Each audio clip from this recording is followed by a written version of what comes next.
Hello everyone, welcome back to another video. My name's Trish, and on this channel we discuss all things home, all things life, and just all of the things. I was just out here walking and trying to get my steps in, really. Y'all know how I'm trying to lose weight. So I'm just out here trying to get my steps in and move my body. And I was thinking about a conversation that I had recently with some of my friends. It came up that like one of them want to buy, or it's actually in the market looking to buy right now. And then I have another friend who was talking about how she wanted to buy, but was kind of apprehensive and just feeling kind of more so pressured to buy versus actually wanting to buy.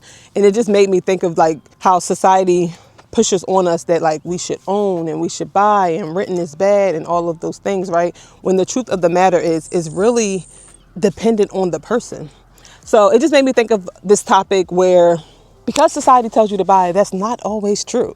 And then I just thought of some reasons why I wouldn't buy. And this is coming from a perspective of a person who has bought multiple houses and who will continue to buy. But I also understand that there are reasons why I definitely would not buy. So, all right. So one of the reasons I would not buy, and right now, just so there's an understanding, this video is being recorded in 2025. So just, to have some type of relation to time and economics and things that's going on right now in 2025. But one of the reasons I wouldn't buy a house today is the cost. Like seriously, the cost. Don't get me wrong. There are houses out there that you can still buy that are bargains, but there are a lot of houses on the market today that are just simply overpriced for what you're getting. I remember like people compare it a lot. People compare buying houses today to buying houses 30, 40 years ago. Inflation takes place. So you're not going to get a house.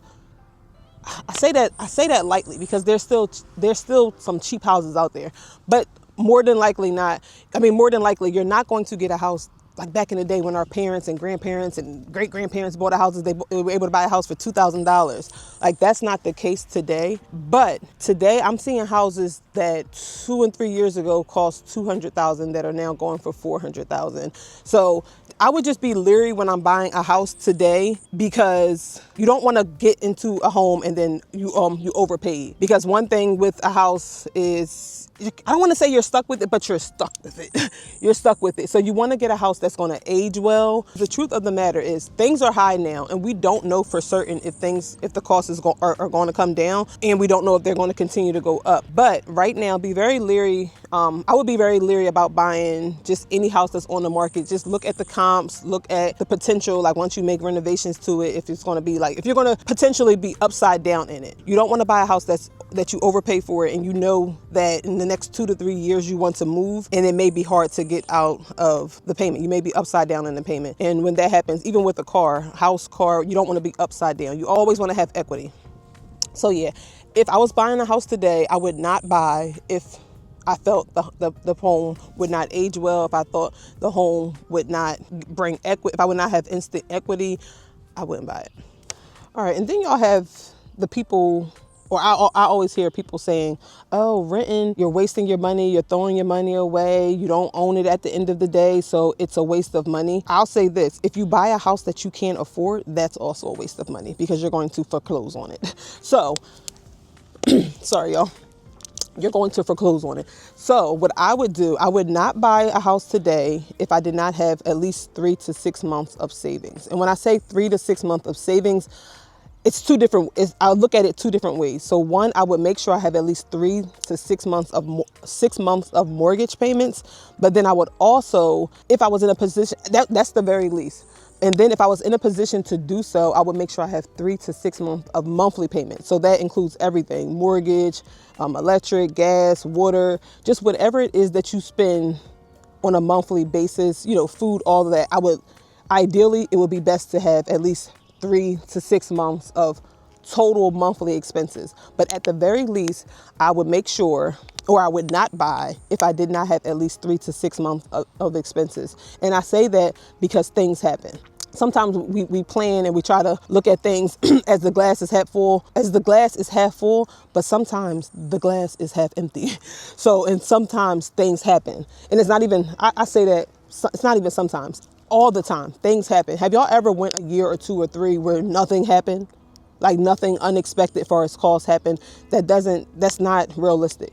Life is going to throw you so many different curveball. So the 3 to 6 months is just a cushion to have so that when you are, working and trying to decorate your house and do different things, you're not like pinching, you're not like penny pinching and not and constricting yourself. So I would definitely not buy a home if I did not have 3 to 6 months experience. And let me just share my experience with y'all. When we bought the house that I currently live in now. Sorry, I'm outside. I just hear things. When we bought the house that we currently live in now, the very first day, how you're so excited, oh, we just purchased a house, we're moving, yay! Turned the key, and then we get in there. We're running the water and just checking everything because you buy a house, but then you don't see it for a month or two. We did the walkthrough and things like that, but when we did the walkthrough and when it was inspecting and all those things, it didn't come up. So we turned the water on, and the very first day, the water started leaking through our dining room. So the bathroom, the main bathroom was leaking downstairs to the dining room. And it's just you can't be serious. So we went out, and I'm just telling y'all, this is why I would have 3 to 6 months of savings when buying, because they quoted, the plumber, whoever came out, they quoted us $2,800 to fix the problem. So y'all take that as y'all will. And then y'all know what else is funny? I just think people's perspective. I enjoy getting different people's perspectives because I heard this often. Before I bought a house, I was told, oh yeah, you want to buy because rent increases every year. You don't really have any control over the rent increase. That your landlord can decide how much they want to increase the rent every year, and you don't have any control over that. So in my head, before I even purchased the home, I was like, okay, so the mortgage payment that we have will always be the mortgage payment. That's false. That's false. It's not true. And I want to make sure it's known. Like I said, I was told once you have a mortgage, that's your mortgage payment. You don't have to worry about it increasing. That's not true. Just like rent increases, mortgages increase too, because you have taxes. And once the taxes increase, it's going to increase your mortgage. You have insurance. If your insurance increases, which it does with time, it's going to increase your mortgage. So yeah, your mortgage may not increase on an annual basis, but your mortgage still increases. So I just want people to be aware of that. And that's also leads back to the whole savings and why I wouldn't buy if I didn't have enough savings that at least 3 to 6 months, because when it increases, you don't have any control over that. Yes, you can shop for different insurance and try to get something a little cheaper, but they kind of align with each other. But that's a whole nother story. You can shop for different insurance, but you don't really have any control over the taxes. So when your mortgage increases, it increases. So having that 3 to 6 month buffer will always, help. It won't be such a shock. Oh my God, my mortgage increased by $100 now, and I was already kind of tight on the amount that I could afford for the mortgage. So let's say you get it works into your budget that you can afford a $1,500 mortgage, and then 2 years down the line after you had your home, things are happening, that plumbing issue is happening, the mortgage has increased, and you were already strict on $1,500. You just want to have that cushion. And I just want to make it known that mortgage increases just like rent increases. So don't be fooled that if you buy a home that's your mortgage forever for the next 30 years. That's false information, misinformation. All right, and then this is for my people who love to just be able to get up and go. When you have a mortgage, that's not a thing. So this is a reason I wouldn't buy. If I was a person who I like to be able to switch my scenery, or even I know this is a big thing with younger people.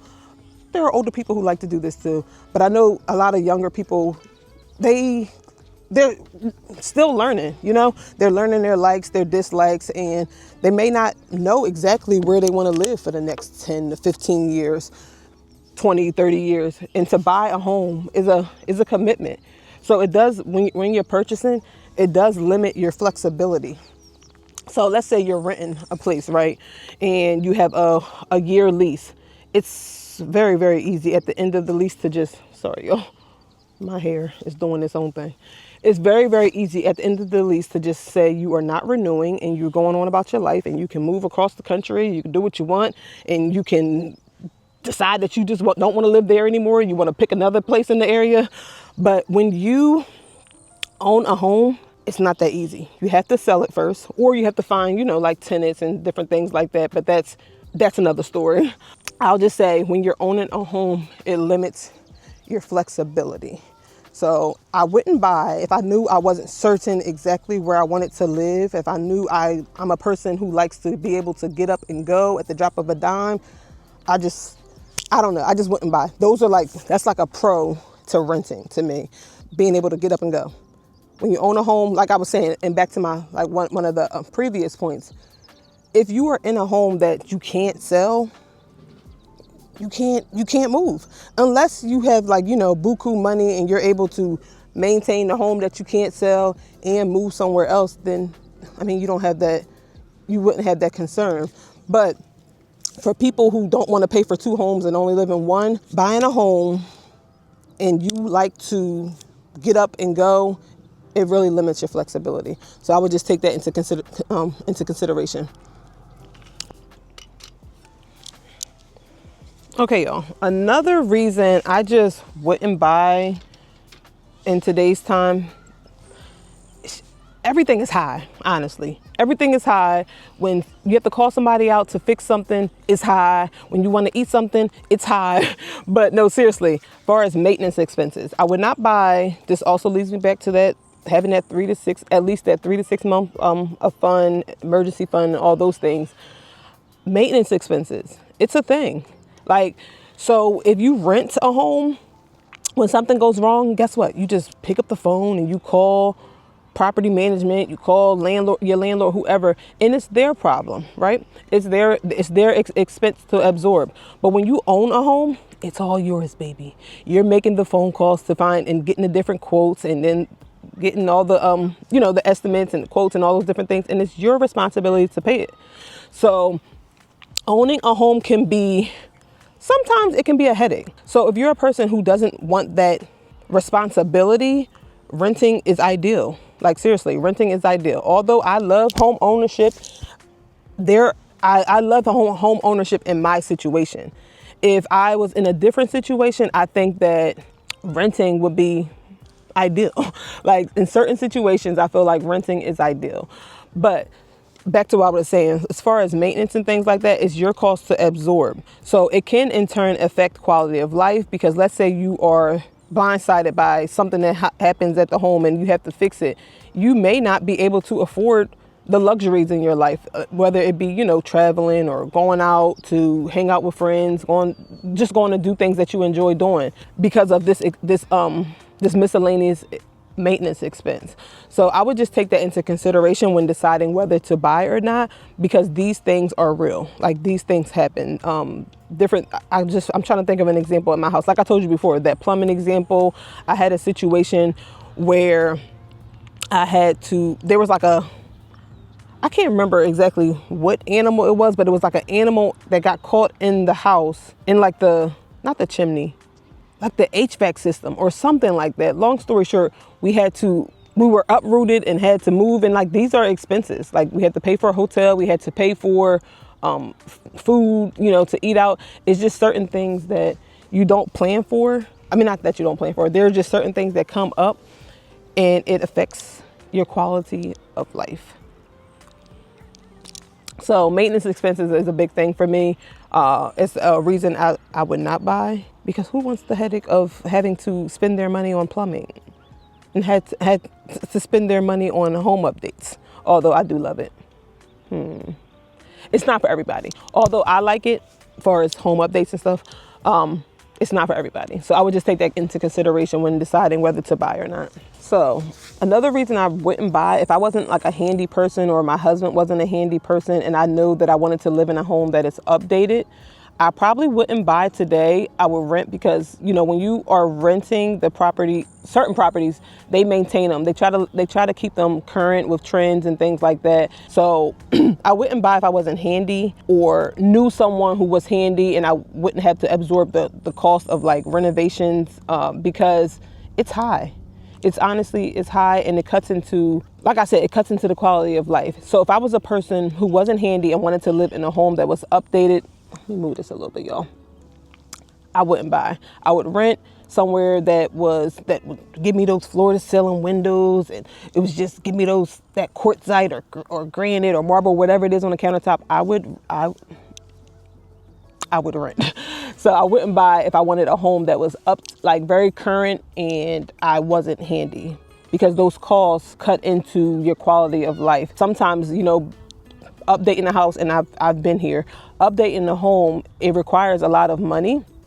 So may not be able to travel during this time, may not be able to do the other things in life that you enjoy during this time, because you're trying to update your home. And sometimes it robs you of experiences, because you're so focused on your home and not in fixing it and doing certain things, that you're not able to do the other things in life that also bring you joy. So I think that actually led me to a different point.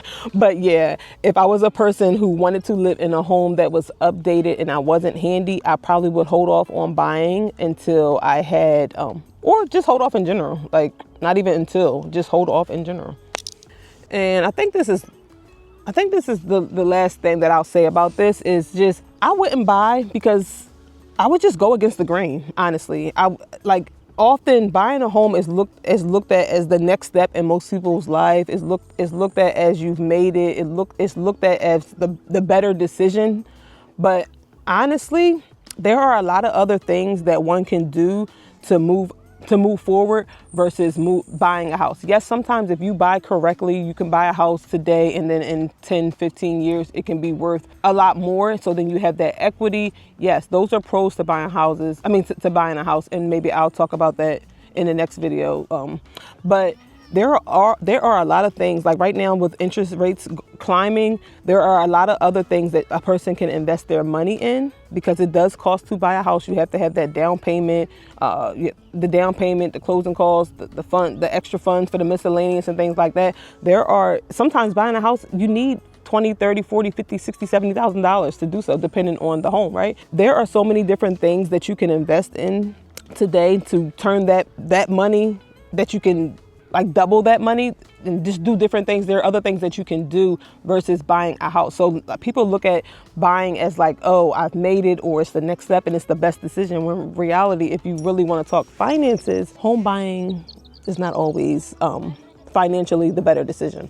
So I think it just goes back to what is important to you and where you see yourself in the next 10, 15, 20, 30 years, and what your personal goals are, because home buying isn't always everybody's goal.